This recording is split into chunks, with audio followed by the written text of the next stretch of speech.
Isabelle. Eu me chamo Ana Clara. Eu me chamo Laura.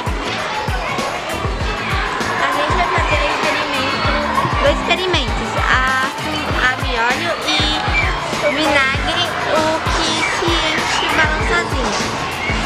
Aí primeiro a gente vai os ingredientes que a gente vai usar para água e óleo. Vai ser a água, pode ser um potinho descartável e o óleo.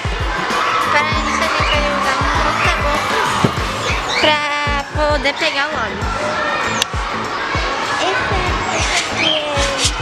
Não, depois Esse aqui é o ingrediente para a gente fazer o balão.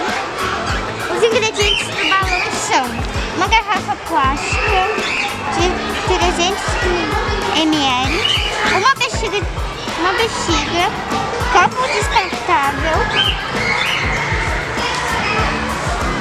medida de copo descartável, bicarbonato de sódio,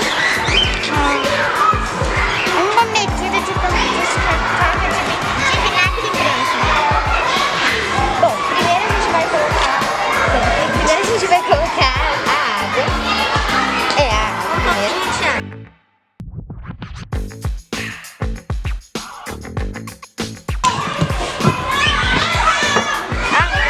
Peraí. Daí você coloca aqui.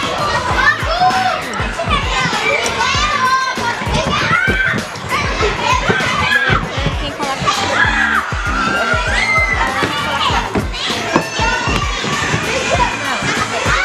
Coloca água.